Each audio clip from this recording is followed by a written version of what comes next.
Hello and welcome to another episode of the Molten Truth. I am your host, Zoey Michaels, and we are here today with an award-winning musician. Her name is Randie O'Neil, and we're going to do this a completely different way than my previous interviews.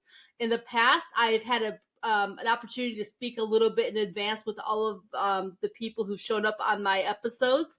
Today, we're going in a little blind. So other than knowing that Randie is an award-winning musician, I know as much as you do. So let's find out more about Randie together, shall we? Randie, thank you for joining us. Thank you for having me, guys. Great to be here. Hello, everyone. Nice to have you. So I'm looking forward to learning about you. You did mention that you also run a podcast. So that was something new for me that I learned in the last, 2 minutes? What else can you tell us about yourself? Americana artist, singer-songwriter. Okay. I've been a solo project for about 12 years now, and I have about 5 albums out. And each one we're doing a little bit better, it's been really going nicely. And so Americana artist. I recently put a band together, and I just love performing live, and that's just such a good time. I also am a counselor. I'm actually I was an adolescent addiction specialist for about 28 years. Wow. Anxiety, all of that. Now I just kind of do it part-time on the side. Supplement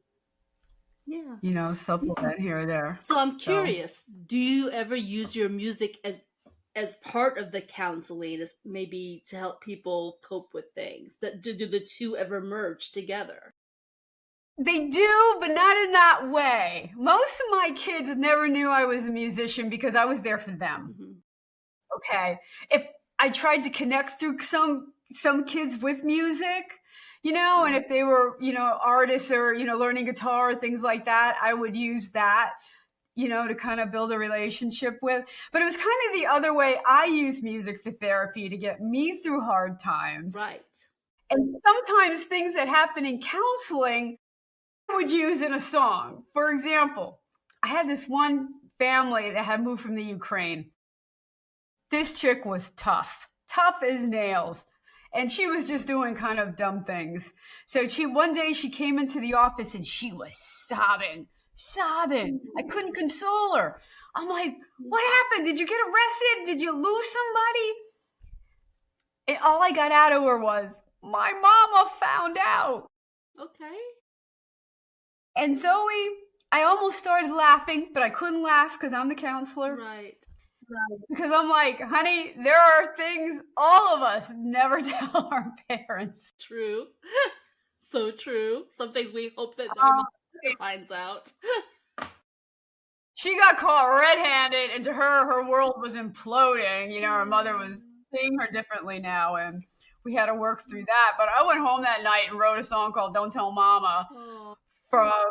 And that was on my album Heart and Soul, which won Album of the Year from ISA. Yeah. So it was kind of the lead track on that. Yeah. So, and that came from a counseling experience. It was my experience, but it was, from this girl I was working with, Absolutely. And inspiration just comes from sometimes the most unexpected places. I have an outline for a book I've got actually the outline of the story, but a book I intend to write, they did come from my day job. And sometimes it works out that way. I mean, someone has a conversation with you and you're like, oh, that'd be a great storyline. Let me jot down this idea and let me do this. In your case, it's the music world. But yeah. Right. That's why we have lyrics all over the place, on our phones, on slips of paper, all over the place. Exactly.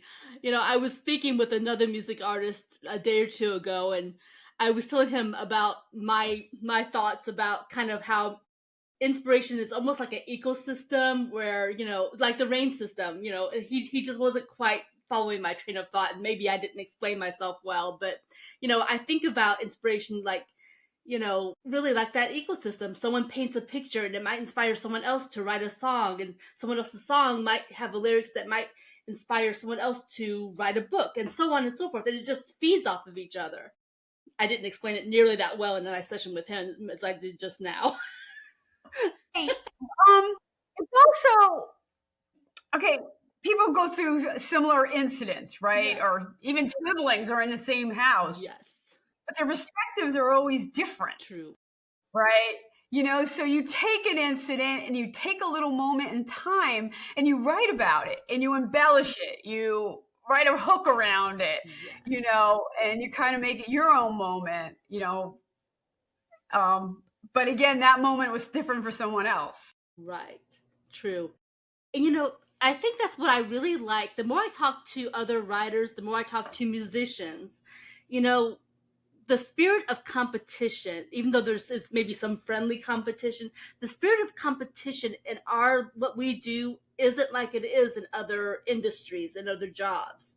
We are there to help each other, to even work with each other, because even though what we do is similar, the same job essentially, one musician does the same, might write the same type of Americana, another person does Americana. You have completely divergent viewpoints on songs.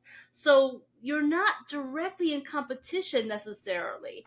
And it makes such a nice environment to work in. It does, because the definition of competition is a race only one person can win. Yeah. That's not music. No. They're going to listen to me. They can listen to you. They can listen to all my friends. They can like none of us. That's not a competition. Right. That's why we have to support each other, because it's up to our fans and the people listening to find out what they resonate with. And if they don't resonate with me, I have my friend over here. I want you to connect and enjoy that experience. Exactly. And same thing with the writers. What story appeals to my friend over here may not appeal to this friend over here. And my book might appeal to that person, but not to that person. And yeah, it's just about finding the right audience at the right time. Right. So it's so true. Yeah. I love that about what we do. I just wish everyone could have that sense of accomplishment and that sense of, this is what I do and I'm happy with it, without the added stress of, oh, I'm competing against you, because who needs it? Right. I agree with that. It gets hard though, because, when you're booking gigs, right? There's only so many slots. True. Only so many people get to play in a night, and more guys get slots than girls. That's the way it is, and things like that. Like, I don't want to compete, but I know there are only so many slots, so I have to be competitive. True. As competitive as I could possibly be. Well, and I guess from a certain perspective too, from a monetary standpoint, some people are going to be more successful than others. But at the end of the day, regardless of how you define success, isn't it really just about enjoying the music and having the fun? I mean, I don't know about you, but I would write books even if no one ever paid to read them. I would still write the books because I enjoy the story as much as anyone. You enjoy the process of doing it too. And, that's when you're a songwriter. Like, you just have to do it. Mm-hmm. Oh, I'm done with the music business. Oh, wait, here's a song. You have to help yourself, and and you have to define your idea of success, because success isn't monetary in this business. Right. And these days more than ever, from what I understand, it's more challenging than ever to have monetary success in the music business, and it feels like that in the writing business. As far as streaming and everything else. So what is my idea of success? Well, that's why the live shows are so important. They have that one person come up and go, oh, that song Sidewalks. Oh my goodness. Like, I remember my sidewalks growing up, and things like that really make it worthwhile. True. And it's a pity sometimes that the best songs don't ever make it to the radio. When I think of how many CDs I have bought over the years, and I don't buy nearly as many CDs as I do download these days, but get what I'm saying. But some of my most favorite songs never made the radio, but they were on that CD that I happened to buy because of maybe one popular song that I eventually got bored with because they overplayed it. But the ones that stuck with me were the ones that were on the same CD, and I came to love after I found it. It's just, it's like, wow, you are gypping the people of all these wonderful songs by concentrating on just these one or two that fit your criteria. So, You know, and the internet and streaming has been a game changer in that respect, because you used to have to listen to what the big records were pushing. mm-hmm. You know, True. they put millions of dollars behind an artist. That artist is going to be successful. True. You know, and they're going to make sure you listen to it. And now with streaming services, I think it's up to the listeners to decide what they're going to listen to. You know, and they can find new music, and they know what platforms. They could always find new radio stations and things like that, and find new songs. It's a little easier to find new music if you're really looking and not staying with the commercial radios. And that's why the indie music industry is as big as it is. It's 40% of the business. That's amazing. Yeah. And it's huge. You know, so we're kind of clawing our way, for our piece of the indie pie, which is why all the indie record labels are really taken off and things like that. They're not ignoring the indie industry anymore. Yeah. Well, and rightly so. I mean, it's just about time that there was a platform for that. And just recently, someone also educated us about there's a email address to send in your vote for the best song, best artist. I think I had written down. Let me see if I can find my note about that. I just spoke with someone the other day. Is it here? Sure. When you're looking for something, you can't find it. Oh yeah, CICC weekly poll at outlook.com was what he gave me. Are there more than one email address for voting for your favorite song? Or was that just for one specific station? It might be just for one station. Okay. I don't even know that address. What is it? CIC? Yeah, CICC weekly poll at outlook.com. Oh, I bet you that was probably for Cashbox Radio. It probably was for that one specific indie station. So I was thinking, I don't know what I was thinking. No, that's okay. I am a little new to this indie radio station idea, so I'm sure it's one of many, but Cashbox is a big piece of the puzzle of tracking indie artists. Yeah. They're one of the few that will track indie artists and give them a place on the list. Where Billboards is all record sales. It's still old school, so I can't compete with that, But if you go by streams, Cashbox goes by stream and not by sales. So us indie artists have a shot with Cashbox and their tracking. Very cool. So yeah. So do they track how many downloads then? Is that what they track, or? That's Billboards. You have to download or buy a CD or, physical sales with Billboard. Okay. But with Cashbox, it's just physical streams. Okay. See, I'm learning bit by bit. Each time I talk to a new artist, I'm gleaning just a little more information about how does this work and how do we help you guys, when we love a song, how do we, tell people we love your song? And so you're educating us little bit by little bit. Right. And, Facebook and all the social medias are always good for that. If you want to support an artist, go to their website and download just from the website, because we keep all that money. If you download from StreamYard, I don't even think I get 50 cents, on the dollar, so by the time they go through all the platforms and get it done and stuff. And did you say StreamYard? Because I didn't think StreamYard. Oh, I'm sorry. And all... I wonder. I'm like, where does StreamYard tie in? Okay, Spotify. That makes sense. Download stuff. Oh my goodness. So yeah, Spotify, YouTube, and all those. All right. Which brings us to a natural segue. Your website is Randie, spelled Randie, O'Neil, ONEIL.com. Yeah, if you spell it wrong, you get a baseball player. I bet.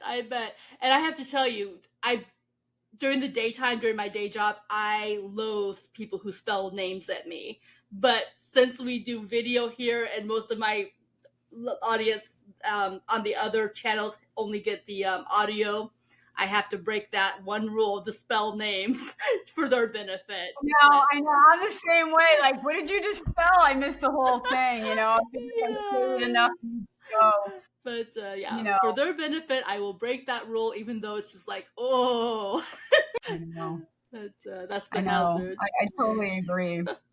Sometimes it's unnecessary. Because you like me, they'll hopefully go find me, you know, like, exactly. and want to spell my name right. Exactly. And since they can't see that beautiful banner sitting behind you, your podcast is apparently called The Ranch. So if they can't find you, you know, because we didn't catch the spelling, they can look up The Ranch with Randie O'Neil. And then they'll find you for sure.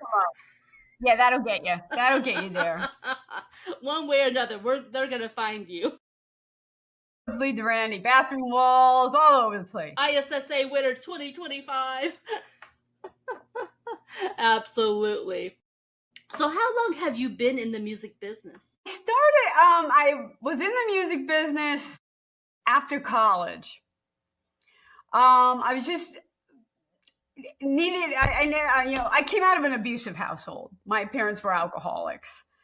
And I started young to play an instrument. I wanted to play guitar and just, you know, sit and work through stuff. But one day I came home and my guitars were gone. They had sold everything. So I'm like, oh my goodness, what am I going to do? So I'm like, all right, I'm going to sing. I'm going to be a singer. They can't sell that, you know? So I was a singer for a while.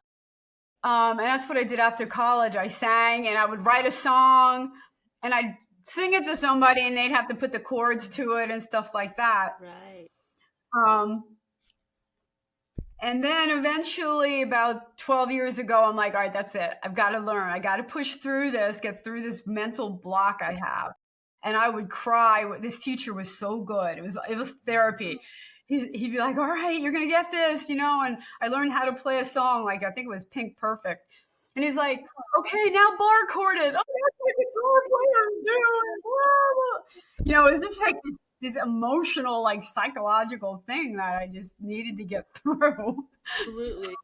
Well, and as you were talking, you probably saw me grab my phone just now because I was like, the other day when you and I were trying to connect, I had looked at your website, tried to listen to some of your music, and you reminded me that of a song that I had seen when I was looking through your website.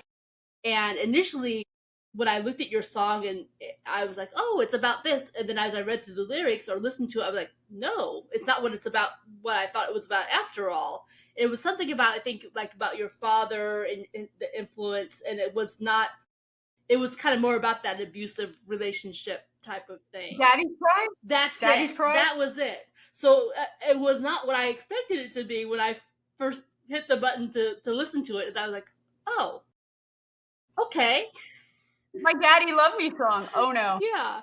So I was surprised by it, but then I saw, okay, this was therapeutic and this was about that situation that you had been raised in, and you trying to turn it into basically something therapeutic. Right. My daddy never taught me pride. With a drink in his hand and evil in his eyes, yes. My daddy never taught me pride. Yes. But I knew I was on my own, but that was okay. Mm-hmm. I would find it on my own. And I'd stand up and do what I have to do and make it despite you. Right. And that was the line is, but who are you to me now? Like right. So you took this negative situation and created a positive message and kind of like almost an anthem behind it. You know, this is what I'm going to do with my life in a positive way, even though I came from this background. So, you know. It was tumultuous. It was in every single way, in every single cliche of an alcoholic, mean alcoholic stepfather. That was him. Yeah. You know. Yeah. So you came out and you're helping other people. And I just realized as I went to go look for that song, I was like, oh, and there's something else I didn't even realize because that wasn't what I was focused on. But it looks like you're paying it forward by teaching others on your website, like helping others learn music. Or did I misunderstand? Yeah, I actually have just developed the songwriting course. Yeah. Okay. So did that just get posted on your website? Was that there on Sunday? Because I don't recall seeing it, but maybe I missed it. Yeah, I've been adding to it, and I've been working. I'm going to start working with a promoter to try to really push it out, because it's for people who just, maybe they don't want to be on Billboard or a star anyway, but they have ideas and they want to know where to go with it. Yeah. And okay, let's organize it into a song and get a theme for your life, and it's, that type of work. And so it works through how to focus a song. It goes through structure of a song, beats and everything like that, but it kind of focuses on honing your emotions, through the process. That is so wonderful that you're stepping up and helping someone like that. There's so much talent out there, but it's unharnessed. Yes. I think back to when I was, let's just say I was very young. And I read this book about Lionel Richie back in the day. And it talked about how he was not able to read music. His grandmother was trying to teach him to read music, and he had her fooled. He would learn by ear how to play the songs she wanted him to play, but he could never read the music. He would just memorize based on listening to her and figuring it out. So for a long time, he would, compose his music with a tape recorder. And then later on, he probably learned how to actually write the music proper. But the thing is, talent unharnessed, there's training involved. Find a way. Rod Stewart's the same way. He knows no music theory at all, and that's kind of, you don't need a whole lot of music theory to write a song. Yeah. You really don't. You don't have to go to Berklee School of Music or Juilliard or, anything like that to write a really, sweet or a pungent song, to write your story. Yeah. It's just about finding the way to get it out there and getting it in front of the right person. Right. Yeah. Very cool. See? And most of us, I think we don't realize that that's possible. I think we were led to believe that there is a great deal of training involved. I actually went to school with someone who was later in the band here in the United States. I don't know if you're in Canada or if you're here in the U.S., but oh, you are? Okay. Do you recall a band from probably the early 90s called Deep Blue Something? Yeah. Breakfast at Tiffany's. So one of the band members was actually in my little podunk high school in my little town in Texas. And he was very talented, and he went on to college. So, of course, that's in your mind that, he had to go to college for the music classes and so on in order to be a success in that. So that's, I think, ingrained in us that, you must have that education, that additional, in order to get anywhere. Not that I think he still does music today, not as his job, but as just a fun release thing that he does these days. I think he does real estate now, but that's the point, Zoe, is expectations. Mm-hmm. Right? I know when I walk into a room, most guitar players are going to be better than me. They've been playing longer, they probably have more training than me, but I can make my point. Yeah. I can make my point. And that's where my strength lies, my voice and my songwriting. And I play a little guitar along, and you put a band together, they're going to try to make you sound good. That's what you do. And there are people who you have to be this classically trained. And there are people who really try to make me feel bad about my guitar playing. Like, I'm not having it. Yeah. I'm just not. You're right. Tons of people are better. But I can write a song, and few people can, exactly do that. Can you capture the mind? Can you capture the heart? That's what's going to count. Exactly. Yeah. Exactly. Yeah. That makes absolute sense to me. Yeah. Sometimes there's value in education, but there's a point where maybe education could be overrated. Yeah, and if you're going to be a pop singer or country or whatever, honestly, a lot of these songs are 4 or 5 chords. You know what I mean? It's really not that hard. You know, if you're going to be in a symphony, go to Juilliard. You know what I mean? Yeah. There's a big difference between a symphony train and what I'm doing. Okay. There's also, if you're going to be a session musician, like who I turn to when I'm going to record, Yeah. I ain't playing guitar in a studio. I ain't wasting my money. You're going to hear somebody like really good, and I'm going to try to, you know, back into it and play it live, you know? So it's a big industry. You know, it's a big industry, and there's room for, you know, people like me. There's room for the session musicians, symphony. You know, what do you want to do in the business? That is you true. know, it's a big. Just choose your education wisely. Choose your education. My backup singers are phenomenal. They make a decent money as backup singers. They're talented. They can go in there, and he just goes, go the third above that. And I'm like, oh my God, really? And there they are, you know. They are amazing. Yeah. LaWanda Carter Dent and Jen Douglas Foote. I mean, they've toured with everybody, you know. But that's their niche, and they're really, really good at it. Yeah, absolutely. And I think you hit on the key there. It's the niche. You know, they chose something specific. They became experts at that one thing, and that's their bread and butter.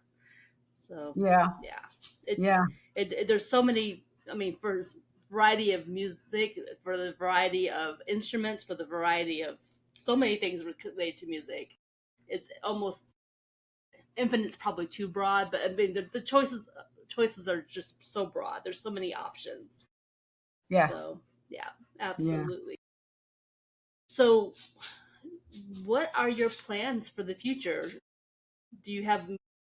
Are you working on another album in the future, or what's the goals? What's the plans? Okay. I just dropped 2 singles, one over the summer and one last week. These Walls, which is a song about child abuse. Actually, I had a gig for the Rhode Island Songwriters Association, and it's songwriters in the round. So there's 4 of us up there.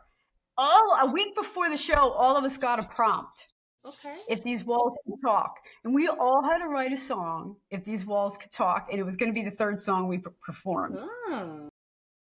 If my walls could talk growing up, someone's getting arrested. Like, that's the song.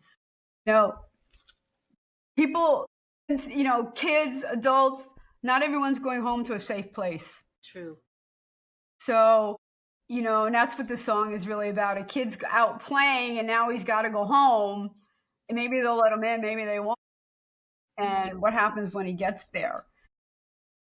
So I released that, and then That Smile dropped last week, a couple of weeks, and a video just dropped this week. And that's a song about, you know, you're in a bar and you're single, and you don't want people playing with your affections. You don't want people messing with you, and you're married. Stop hitting on me. Like, stop flirting. And it's just a song for standing up for yourself and saying that's not okay. You know. Absolutely right. So it's called the No-No song. I like it. That Smile is the official title, but everyone's calling it's the No-No song, and they know what I'm talking about. So that's great. Well, someone needs to put that out there. I mean, like, you know, mind your manners. Mind your manners, people. You know, it does everyone a disservice, you know, when you do that, when you're not, you know, genuine about what you're doing. Exactly. You know? Exactly. You know,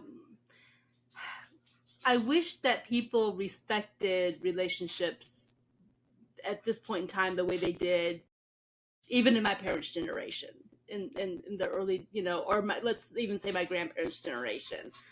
You know, it feels like the respect for family relationships has just dissipated. The more time that goes on, it just feels like it's just less and less. Yeah. I don't know if they're just not taking it as seriously, or everyone's like, okay, I'm okay by myself. I don't know. Yeah, there's so many possible reasons. It's true. But at the end of the day, it is about respect. It's respect for self. It's respect for others. If you are married, you have no business looking at another person. Right. toying with someone else's affections, and not to mention the betrayal to the person you're married to.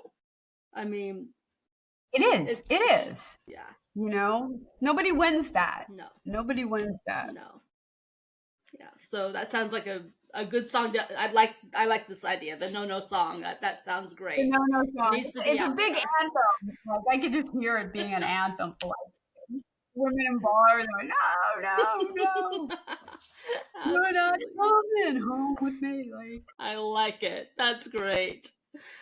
That's so good. So now these are the first of a new album you're building then. like yeah, I'll probably put 3 or 4 more songs together and do my album. That's kind of usually what I'm thinking. I have a holiday song I'm going to re-release. Spotify and DistroKid did me really wrong last year with it. So I'm gonna have to re-release it. It's a fun one. What do you say, Santa? It's like I'm not sure if I'm naughty or nice. It's Christmas, like, and I'm having fun. So are you still coming my way? That's what do I say, Santa? Yeah. Yeah, it sounds almost like what you say to your parents. You're like, well, okay. This year, I did some redeeming things. Yeah. Yep. So Well, very cool. So as we get toward the end of our interview, I didn't have a chance, I think, to forewarn you about this. So, surprise. I borrowed this from a podcaster that works in the health field, but I saw him do this and I thought, what a great idea. And what he does is that he takes an interview with one person, and at the end of that interview, he has them prepare a random question for the next person who gets interviewed. So okay. the last person who was on the show with me left a random question for you. Oh boy. All right, and I'm gonna have to think of a random one too. Yes, and if you can't think of it while I've got you here on the spot, you can always email me after the fact, since I did not give you fair warning. I might have it. Sounds good. Okay, very cool. I'm going to actually, we've kind of talked about, I've got 2 questions I can pull from, and one of them you've touched on already, so I'm going to go with the other one. So the question I'm going to ask you is, what is one book everyone should read in their lifetime? One book? Oh my goodness. I know a standard answer might be like the Bible and stuff. I think there are, Angelo. I mean, they're just Angelo. I can't even narrow it down to one book. The Courage to Heal. I mean, courage to really look at yourself and find some insight. Mm-hmm. Things like that. Inspirational books. I really like. Yeah, well, they have some value. Something related to that, my aunt, when I was in my early 20s, I came from a great family, but even still, even a good family, we have issues. And so my aunt, when I was in my early 20s, had recommended 2 books to me. One was called Feelings Buried Alive Never Die, and the other one was called You Can Heal Your Life. And both of them dealt with the emotional, and how sometimes even those emotions those issues can be represented by like aches and pains in your body. Those feelings of depression can actually, like, you could have a pain in your knee or a pain in your back that is directly related to emotions that you've been repressing. So those were very interesting books for me to read, and then later share with my dad, who was like, oh my goodness, yes, I've been dealing with these things too. So, books like that, and like what you recommended just now, they are of value. Right. And again, different families have different issues. Some, no, we don't know everybody's story. Right. But I recommend people really search for a book that's going to resonate to them and, heal the person inside. Yeah, absolutely. I think it's safe to say no family is unscathed. I don't care how good a family or how bad a situation. No one gets out alive. No one gets out alive, you know. And I, as a counselor, I know that I've worked in affluent districts. I've worked in urban areas, you know. I worked in long-term rehabs, you know, and you know the towns may change, but the problems are very similar. Yeah, You know, absolutely. just some of us clean up better than others. Yes, or we mask it better or repress it better than others, as the You case press may it be. right? Push it down, push it Yeah, down. You exactly. know, But that's where I go back to music. Music is such a healing force. yeah, Um, right. I dealt with some really heavy stuff just the last year and a half, and for me, music was such a healing tool. I stumbled upon something that caused me to look at music as a tool to help me heal. Um, and I actually started writing lyrics specifically designed to deal with the specific situation I was dealing with. And it helped me by leaps and bounds. So much so that I actually don't even think about the situation anymore. So, I am a big fan of music as a healing tool. Yes. No, I totally agree. Yeah. I totally agree. Yeah. So So, you okay. said you had a question that you had for the next person?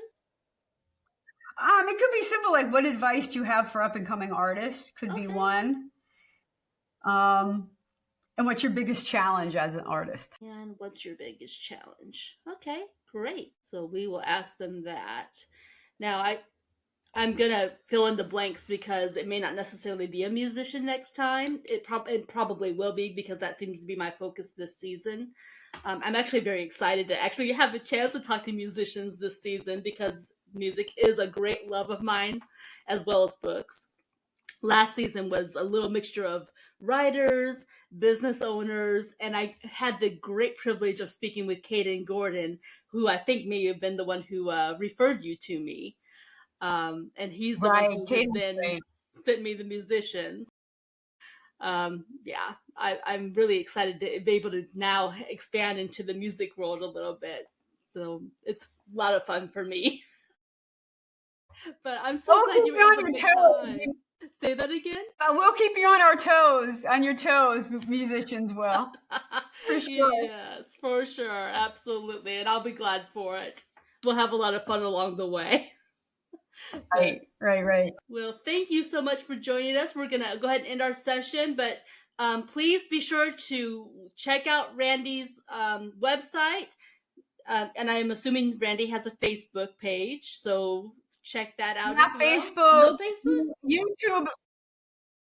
I have Facebook, Facebook, YouTube. Okay. Yes. Instagram, all of those. YouTube is probably. I love my YouTube page. The ranch is on there. All my videos, and I did get awards from ISA for a few of my videos. Okay. So have won awards. So I love shooting video. I have a lot of fun with it. So sounds good. Check out my YouTube page. All these places, check them out. Be sure to like them. Please check out ZoeyMichaels.com. Check out my Facebook page. Please like that. Spread the word. Let's help us build the audience. Check out her music and tell others. So thank you for joining us, and we're going to come to a close here. All right. Bye, everyone.